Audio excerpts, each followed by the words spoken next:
Hi, I am Eriksson. So here we are in the southern part of Sweden.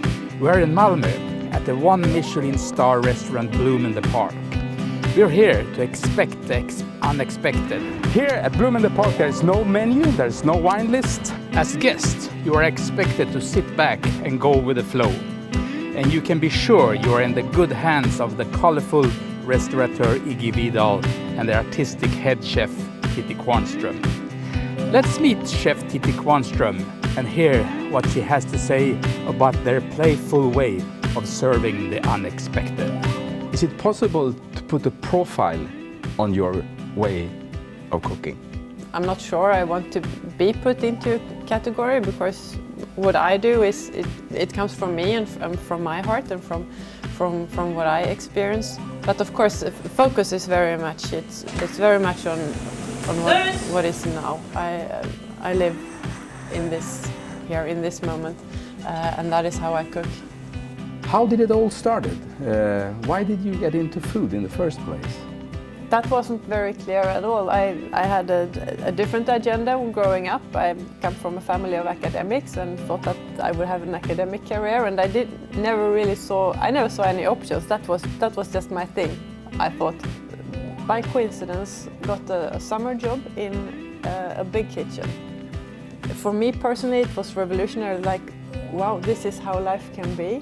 To do something very concrete, to get an immediate response on what you're doing and to use your hands to be creative. What also fascinated me a lot in the beginning was that every day had a very clear end. The kitchen is cleaned down, everything is packed away, stored away, and you have like a blank sheet to come into the next day and be creative again. So you sound very much like a creative person, an artist. Working with a blank canvas, as you say. When you come to that blank canvas, what are your first thoughts? What do you start to think of? I'm very inspired of what I've got around me, and I feel very closely connected to nature. And maybe being a Swede, I'm very interested in the weather.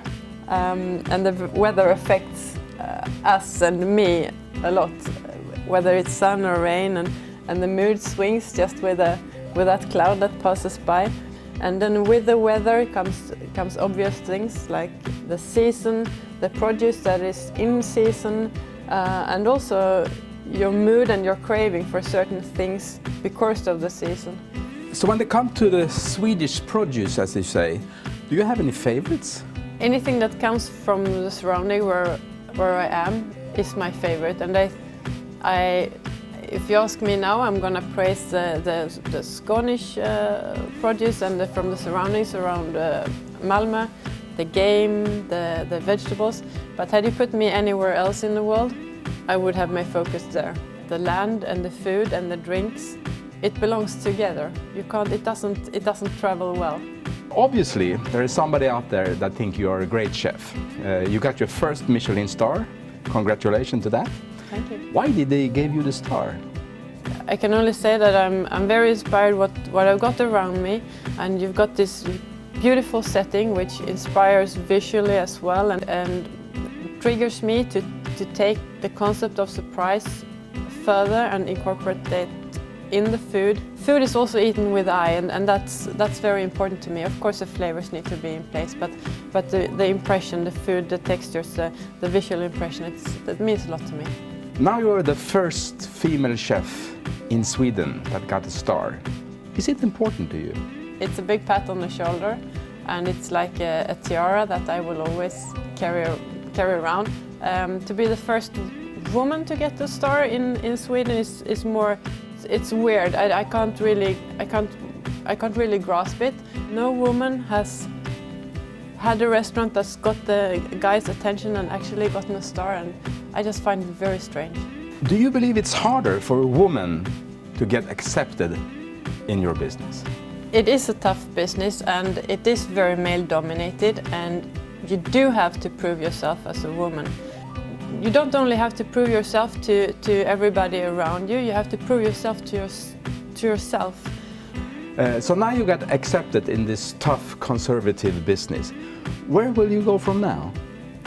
Well, I think everybody is talking very much now about the local produce and the local, but what we're missing is the next link in the chain, and that's the local entrepreneurs, the local restaurateurs, the local chefs, and that is what I want to promote, and I want to start here. I want to raise and praise my extremely skilled colleagues, because if we don't do that within ourselves, then who is going to do that? So if you were to give a young person that wants to become a chef an advice, what would that be? Go for it. Don't look back, just go for it.